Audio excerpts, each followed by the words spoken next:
Hello, everybody, and welcome to the Southside Beat here on the DK Pittsburgh Sports Steelers YouTube channel and podcasting network. Chris Halicke, Matt Williamson, now post-NFL draft. All the work that we did, Matt, it has come to a head. The Steelers made their picks. Initial reaction to everything. Not real surprising. I mean, I think it's pretty clear. You mean they didn't take Shedeur Sanders? That didn't shock you? That's where I was going with that. I think it's pretty clear that Aaron Rodgers will be in town shortly, and they pretty much told us that. I think that they more or less learned from their mistake of a couple years ago, as opposed to taking a good, not great prospect that you don't love in round one, but you just like a lot because he's a quarterback, and you just wait and you let the quarterbacks come to you. You end up with Will Howard in the 6th, which I think is great value. Oh, phenomenal value. We'll get into that. Yeah, 100%. And I found it interesting that so many of the guys that cover the whole league, the Schefters, the DJs, and I mean, the guys that have a pulse on all 32 teams really thought the Steelers were going quarterback, Dart, Sanders, whatever. Yeah. But all of us that are at the facility a lot, and the local guys are saying, that's going to be D-line. Yeah. So if I can just kind of peel the curtain back a little bit, at the Senior Bowl, it was immediately new, just from watching Mike Tomlin and Terrell Austin observing practices. They were glued to the defensive linemen, to the defensive tackles. They didn't, I don't think Terrell Austin definitely didn't look at any other position. And Mike Tomlin, any time that he spent with Arthur Smith or somebody else was minimal. Yes, very much. Yeah. And so from that point on, of course, you start having conversations. You start pulling aside any position coaches, any scouts you run into. You just start having conversations with them. Then when we're on the road, when you and I are, in Indianapolis for the combine, or we're at the owners' meetings or wherever, and we continue to have these conversations, it kept revolving around the same thing. This is just going to be defensive tackle is what they're looking for. Yeah. And it didn't seem like, no matter how much either I said it or you said it or anybody else said it, that as soon as Shedeur Sanders made his visit to the South Side, that's going to be the guy who the Steelers pick in the first round. And it just didn't turn out that way. No, 100%. And now I do know that those national folks wanted to get Sanders in the first round. So where do I put him in their mocks, blah, blah, blah. So there's kind of like a double agenda there in some ways, and he was not a 5th round player. I think we know that, but he's a day 2 talent. He's a borderline starting talent. And I don't think Dart's much different, to be honest. And the D tackles in this draft were plentiful, as we talked about leading up to it. So you go fishing in the fish, where all the fish are at, Yeah. Before we get to a break, let's go ahead and break these down little by little. But let's obviously start with the first round pick, Derek Harmon, defensive tackle out of Oregon. We talked about him on here quite a bit leading up to the draft. Anything that I'm sure you've gone back and watched more and read up more on Derek since they've drafted him. Anything that stood out to you since the Steelers have made that pick about his addition to this roster? A little bit, but not really as a player. And unfortunately, some of this came to light when his mother passed away on draft night. But I mean, I even know before they picked him, I was having a long conversation with Mike Pursuta, who's a huge Michigan State guy, and I was just like, Mike, tell me about him before, Oregon, and he knew a lot about him from his Michigan State time, and, said some things like, used a lot of his NIL money to help his mom, who had a stroke during his freshman or sophomore year, early in his college career. Yeah, it was her freshman year, I think. Got her a vehicle and just all that stuff. And even I broadcast from the facility for every minute of the draft, actually, and thought there's no way he's going to be there on Friday. I mean, his mother just passed away the night before. And he was there with a large entourage of people, and he didn't sit down with us. He didn't do any media stuff, but he was still there and very engaging and in good spirits and appreciative. And so just learning more about the human being, I thought, was enlightening too, Oh yeah, absolutely. Because I think that's one thing that does get overlooked so much throughout this entire process, because so much is focused on, tangibles, on measurables, on height, weight, length, hand size, just, what they run in the 40, what they do in the 3-cone. There's so much that's paid attention to that. And you forget that these guys are human beings. Like they have their own lives, and what Derek has gone through and the way he's handled it. I mean, even whenever it came up the night that he was drafted, he brought it up unsolicitedly. The reporters were all standing around the conference call thing while we're having a conversation with him. And, he was just asked, like, how did it feel to get that phone call? And he said, bittersweet. And of course, that's not a word you usually ever hear. Right. Is like, and then he went on to explain, and then as soon as he said it, like, I think just about every one of us were like, dude, get off the phone, go see your mom. Like, for real. Right. Like, I understand you just got drafted. That's phenomenal. But like, man alive, like, she's on life support. Go see your mom. And apparently he did get a chance to see her and tell her before she ultimately passed away that night. And, it's just really sad for him, obviously. And then, but you learn a lot when somebody brings that up unsolicitedly. We cover a football team. We don't cover, it's not our job to delve into these people, to these players' personal lives. Quick story that Dale told me, because Dale Lawley now works for the Steelers, and he's doing a background on Harmon. And 2 days ago, I guess he talked to the high school coach. Mm-hmm. And the high school coach told him, he's like, Dale, I got hired, and then 2 days later, the world shut down for COVID. And I didn't know anybody, so the head coach is like, I don't know anybody on this team. And he's like, Derek Harmon should have won assistant coach of the year that year. He got everyone organized.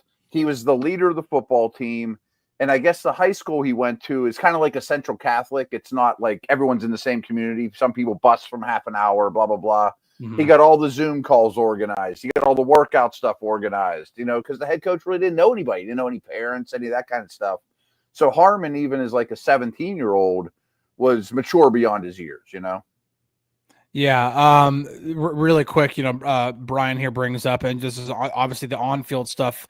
Harmon has so few sacks for a first-round defensive tackle. But Brick then comes up and says Harmon had the most pressures for an interior defensive lineman in all college last year. So, listen, I prefer sacks, but I do prefer sacks, and I think that was like one weakness when you looked at Derek Harmon's stats, was like missed tackles and just wasn't the best finisher.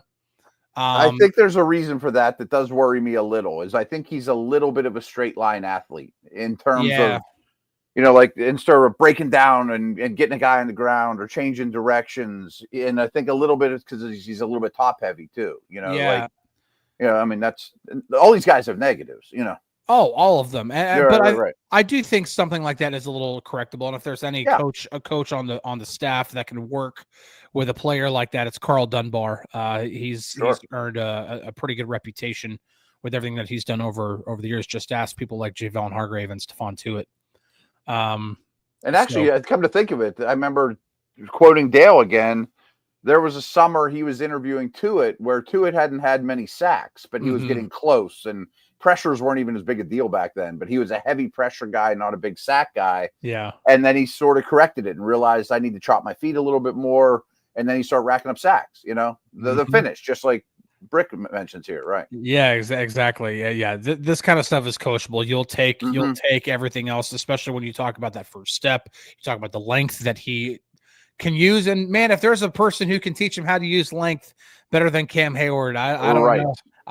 That one arm shiver that he just gives people all the time is just, it's a good thing to mimic yourself after, right? Yeah, exactly. All right, well, we're gonna take a break really quick, and then we will we'll be right back, and we'll break down the rest of the draft class. Couple of really, really good value picks on days 2 and 3. For sure. We'll definitely get into that. But we'll take a break first. We'll be right back here on the Southside Beat on the DK Pittsburgh Sports Podcasting Network and Steelers YouTube channel. At DK Pittsburgh Sports, we take pride in coverage that connects our city's fans to their favorite teams. Now, that connection's stronger than ever. Introducing our all-new state-of-the-art app. Find expert inside reporting and original podcasts. check live box scores, track the latest stats, chat it up with our community of thousands of fans, all in one place. The new app from DK Pittsburgh Sports. Coverage that connects. Hello, everybody. Welcome to the Southside Beat. Chris Halicke, Matt Williamson. Day 2, round 3 is my favorite pick of the entire class. No expectation whatsoever that Caleb Johnson, the running back out of Iowa, would possibly be there at 83. He's there. The Steelers snag him. You're gonna have to talk me. You're gonna have to talk me down because I think this is a freaking home run of a pick. Yeah, I remember you really raving about him last time, or before, going up to the draft. It comes on our draft prep shows, and I don't disagree with you one bit. But you've unsolicited brought him up several times. I just think he's such a good fit for Arthur Smith, man. I really do. Thing. I think he's such a good fit. You know, leading up to the draft, most of the dudes they had on 30 visits or seemed really interested in didn't look like Jerome Bettis or Najee Harris. You know what I mean? Like, there were a lot of smaller, super fast, Tootin, Sampson, these type of guys, Henderson. And I kind of thought, are they changing the mold that they're going after? And maybe the answer is still yes, because they want the explosiveness. They want the outside zone, hit the home run guy. But Johnson's kind of both. I mean, the workload, the size, the physicality. And I know his 40 time wasn't great, mostly because of his 10-yard split wasn't very good. But he breaks long runs all the time with pads on. I mean, he's kind of the best of both worlds with that. So I wanted to bring up the 10-yard split to you because, okay, here's an issue I have with it, and feel free to correct me on this.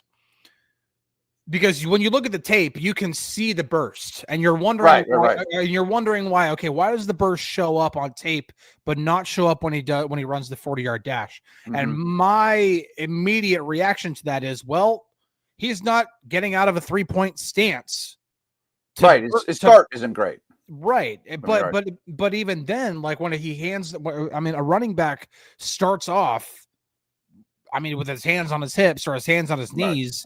And he's not starting in that position. And usually when you talk about the burst that really matters for a running back, they're usually already in motion. It's how do they go from that one motion when they go to make that cut to how quickly can they accelerate? And I don't think a 10-yard split truly tells you that, because it's not the same natural motion as it is when you're actually running the football. I mean, track athletes practice their start to no end. I mean, there's an art to it, and that's one of the best things about your 40 time. And even when he ran that 40, he reached 22 miles an hour at one point, which is flying. I mean, that's really going. Now, the only thing I'd fight you on, and I don't know enough about his background, but in high school, he had a pretty extensive track background. So I figured he must have worked out of a 3-point stance at some point, but it doesn't bother me that much because it makes you go back to the tape, but the tape trumps it. You know what I mean? Yeah, and that's ultimately what really matters. Is we could sit here and debate 40-yard dashes and 10-yard splits all day. You just turn on the tape, and when he puts a foot in the ground, he goes. You go. He breaks long runs. He does. And Jim even says he could be RB1 by the end of the year. And this is nothing against Jaylen Warren, because I do think Jaylen Warren is a very, very underrated running back when it comes to the way the league views him. But even Mike Tomlin, in terms of describing him, unsolicitedly says he's a high volume capable guy. Right. Used to run against stack boxes. I mean, they had no passing game at all, which brings me to the second point on him. The only reasons I think he was available in the third was I like Harvey, who went to Denver, but the Broncos did you a little bit of a favor, taking him ahead of Johnson. That's their prerogative. Fine. The 10-yard split, which resulted in an average 40 time, didn't help his draft stock in a loaded running back class. Yep. And I'm not saying he's bad in the passing game. He's just very unproven. They don't throw the ball. I mean, they hand it. He's the whole offense. Like how often can he show that he can either catch passes out of the backfield or be able to pass protect if he's if they're throwing the ball 20 times a game. Right. A couple of things there. I definitely want to get to the people who are actually contributing money. That's very, very much appreciated. The Butthole says, Matt, did they continue their Raz trend in the draft? Funny you mentioned that because my latest podcast that's up today, excuse me, mouthful of ice, that I recorded last night, I went into that and I looked at their trends of Raz, visits, big schools. Big schools and visits really held up. And then I checked the comment section and someone on YouTube said, you know what else they're doing a lot of, Matt? They're drafting national champions. Like, I guess they are. I hadn't thought of that either. But Omar has drafted a lot of national champions. Mm-hmm. As for the Raz trend, go listen to the podcast because I do 15 minutes of it. And there were so many guys that had incompletes because they didn't do enough tests to really have a Raz score. Yeah. Now, Waya Black's Raz is terrible. But that's probably not surprising, you know. And nobody was over a 9, which is kind of elite. And the Steelers had a ton of 9 Razes, so kind of is the answer. Yeah, so it's funny. I did a chalk talk here on the YouTube channel on YA Black, and I talked about the Raz score and how his vertical wasn't good and how his draw jump wasn't good.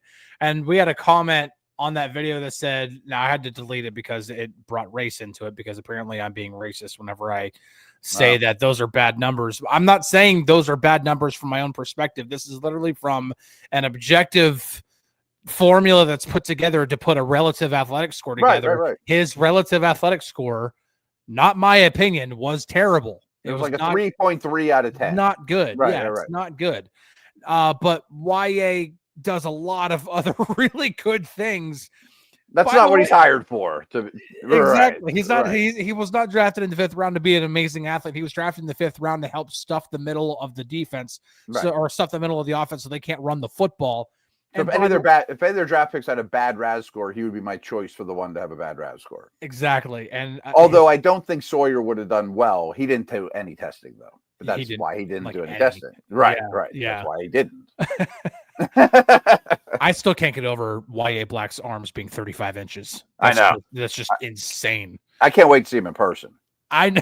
There's not much fat on his a very strange looking human being. Right. It's true. Coke in here contributes $10. Really appreciate that. Says, I appreciate all your guys' hard work. Love to hear your thoughts on when you break down film, stats, etc.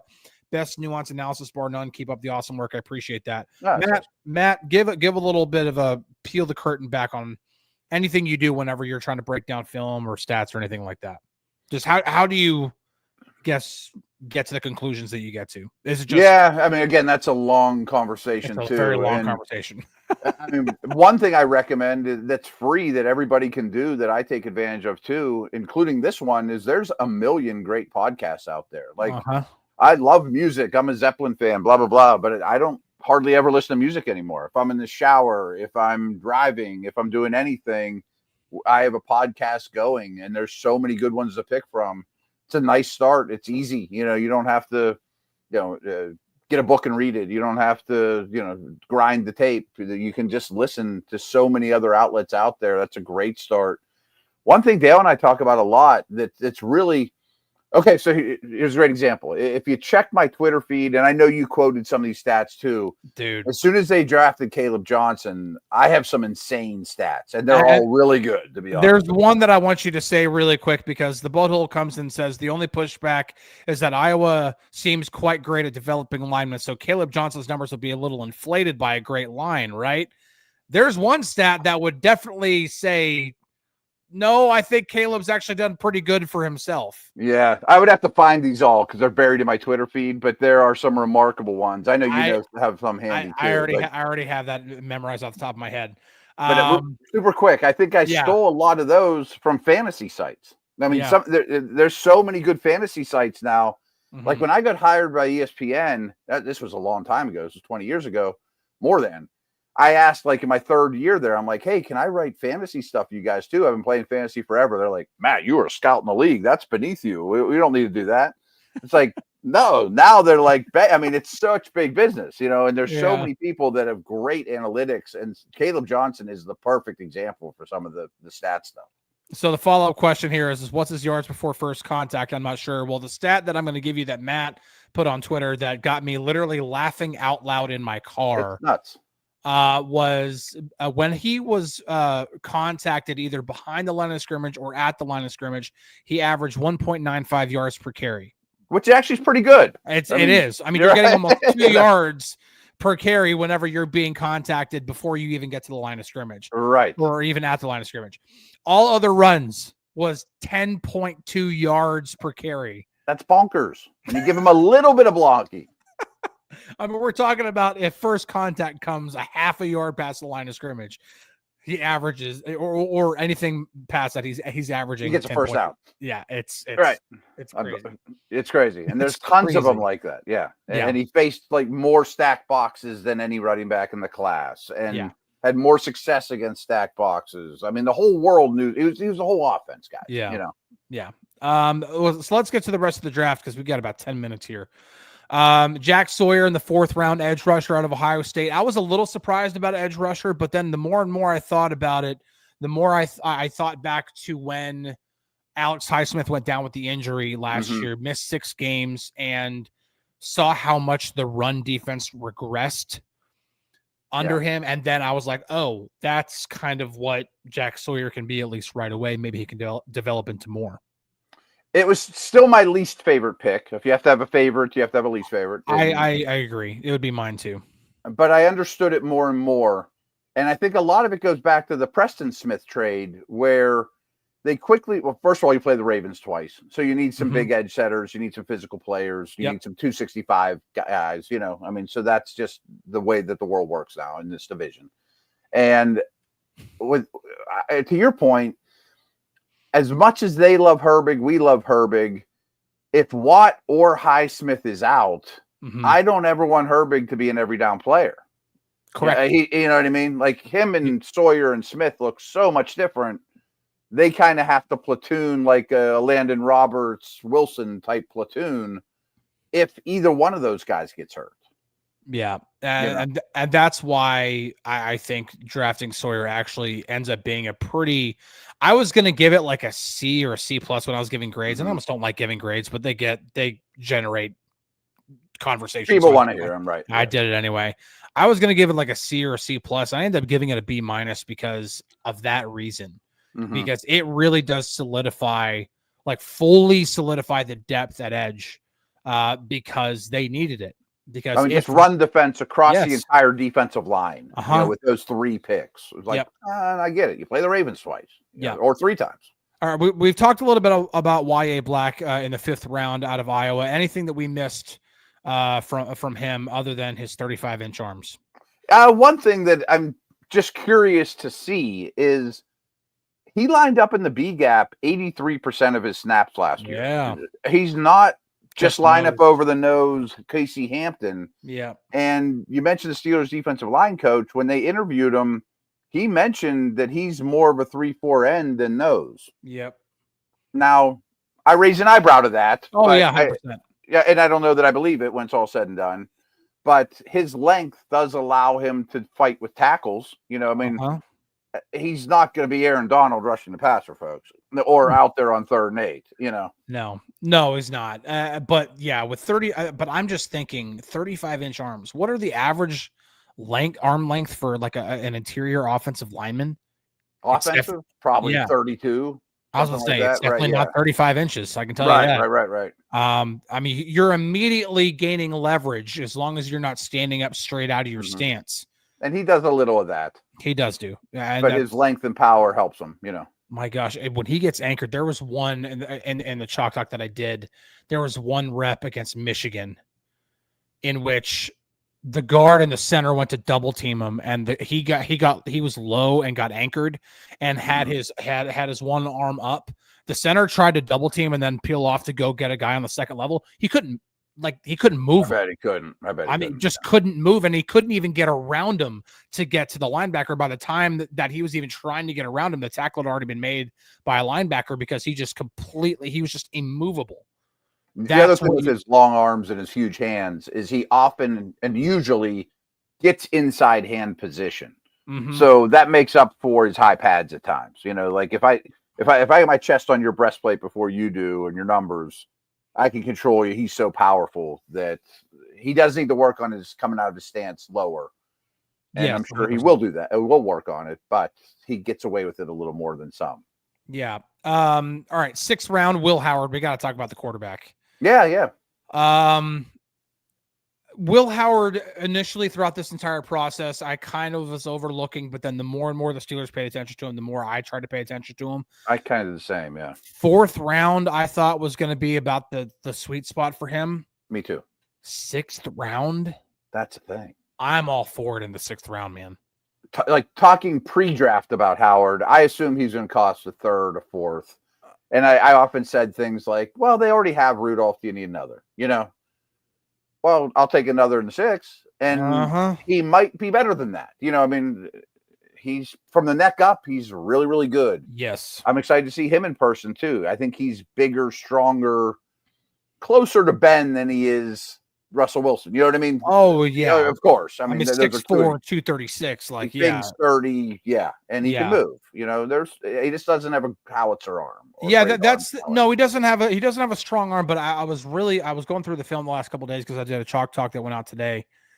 I just don't see anything on the film, at least from this past year at Ohio State, that makes me think that I just don't see average arm. I think it's above, well above average. Okay. I don't think like strong arm. I like to use other college quarterbacks that have really good arms. Like next year, Drew Aller has a freaking cannon. Like there are other guys who have very, very good arms. Right. And I don't think Will Howard has. Right. No, but man, he can make some off-platform throws that are impressive. He throws the middle of the field. Yes, and he does. He does, and he throws to the middle of the field with anticipation. And that's the other thing that I like the anticipation. A lot of other guys can just throw to the middle of the field, but it's throwing to the middle of the field well before your guy is actually open. When do you actually begin your throwing motion? Not when the ball is coming out of your hand. When do you start to either pat the ball to take it back or just take the ball back to start your throwing motion? Where's the receiver? Is he open yet? Is he far from open? There was one that I did today against Texas. No, I mean, not even close to getting open. And by the time the ball got there, it was right in a tight window and it was wide open. And that's what you want to see from guys like that. And as you know, great anticipation can make up for lack of great arm talent. Yes. There's so many guys that have monster arms. They can see it, wait, fire it, because they could always get away with it. And you know, where this guy learned to anticipate where you're going to be, like the Gretzky thing, go where the puck's going to be, you know, I mean, that type of thing. Yep. And one thing I want to check again, but I've heard it more and more right around draft time, is everyone remembers they lost to Michigan, right? And they ran the ball at those 2 defensive tackles 1,000,000 times. Not smart. Not smart at all. But I guess early in that game, because I've heard this from multiple sources, Howard really got his bell rung, like in the first quarter. And they kept him in, and I think that changed their game plan dramatically. And they just decided we're just going to have to run the ball. He's still our best option. Yeah. Maybe he shouldn't even been out there. You know what I mean? Like, right. He wasn't himself. We'll just say that. Yeah. And well, then you got to worry about the process of getting a quarterback back in the game or keeping him out of the game. Right. But the last thing, that's been my favorite saying too, is I think Howard is going to be the perfect caddy for next year's first round pick. Yes. I don't think he's Tiger Woods, but he might be Tiger's caddy. And even before the draft, I compared him to like Frank Reich and Jason Garrett. Garrett, I remember that. Yeah. Had like Hall of Famers in front of him, and he turns into a head coach, you know, and he might be a better player than those guys. But I mean, they made a nice living in the league too before they turned to coaches. The one thing that I saw from watching the film on Howard was, and I hate to even say it as a knock because it's not really a knock, but he was thrown to his first read all the time. But his first read open. Exactly. right. So it's like, how can you knock him? Right. Yeah, how can you knock him for throwing to an open receiver? But you That's just job too, right? Yeah. Yeah. So it's like, I get the conundrum because then you're like, I didn't really get to see a big enough sample size of you actually playing quarterback, having to go first read, second read, third read, check down, or first read, second read, check down, or first read, second read, take off and run, whatever the situation calls for. I didn't get a large enough sample size to see that. And sometimes you would see him resort to throwing to his first read no matter what. And then it ended up not being the right decision. Like there was one in the national championship game that I highlighted in which he just threw a jump ball to Trevion Henderson running a wheel route on a mesh concept. If you would have just given it a quarter of a second, you had a dude coming across on a drag who was wide open and could have been a touchdown and would have been the better read. And again, these guys aren't perfect. You know, I mean, exactly. There are negatives to all of them, and I think we've pointed out a lot of them, you know. And that's why I say 6th round is heck of value. Phenomenal value. Any final thoughts? We're kind of running out of time. So any final thoughts that you have on this draft class? I don't think we really need to dive into Carson Bruner or Dante Kent. Maybe I'm a little bit intrigued with Kent, but I am too. A better athlete than I thought. I didn't know anything about him when they drafted him, to be honest. You know, maybe he's a slot, maybe he's an outside returner, gunner, everything. You know. I mean, those two are all about special teams. Yeah. I don't know. Frankly, I don't think Bruner's a good enough change of direction guy to really ever help on defense. No, I don't think so either. And then, it definitely seemed like those were, obvious special teams picks. Danny Smith. I think he was at the podium afterward too. He was. Special teams coach, right? Yeah. So like you're pretty much telling us what those picks are for. Any final thoughts on the draft class itself, on any other players we didn't miss, whether it's a UDFA or anything like that, and just any final thoughts to kind of tie a bow on the entire draft process, because from here on out, it's about the team now. It's about going forward to 2025. Yeah, a real solid draft. I'm happy with it, no question. Castro, I think, is a nice UDFA to pick up as well. Unfortunately, it tied it. It really broke my heart that Watts had to retire. You know, when they signed Castro, I'm like, man, the safety room's too full as it is. And I guess that correlated a little bit too. Not they wouldn't have signed a safety, but I mean, he was kind of a priority free agent. Yeah. Matt says best Steelers podcast. Really appreciate that. And then UKW updates. Hello from Ireland. Here we go. We will be there. We will be there. I'm getting more and more of a vibe that I'm going to go. So, I don't know that for certain, but I'm getting a hunch. We'll see. I hope so, because if so, we got to hit up the Guinness Brewery. I'm going either way. I'm sure you are. Yeah. Guinness is like one of my. Actually, if you look just over my head, you can actually see a Guinness sign on my bar back there. I know you're a fan. I am definitely a fan of Guinness. I don't think I've told you this yet, but my son is now going to Kentucky, and I like bourbon a lot. And I was very happy with his decision. There's actually a distillery on campus, and you can take bourbon classes. You can take bourbon classes. I'm like, oh, son. That's awesome. That's awesome. Man, I gotta figure it out. I'm visiting. Well, I'll take you with me. Let's go. Heck yeah, man. Alrighty. Thank you everybody for tuning in. I really appreciate it. We'll be back next week. And again, from here on out, man, it's all about 2025, setting the stage for that. Maybe we'll start to look at like if there are any holes that need to be addressed. I did a podcast on that recently. And they signed Robert Woods. I mean, there'll be small little moves like that are keep filtering in, and hopefully a quarterback. Yeah.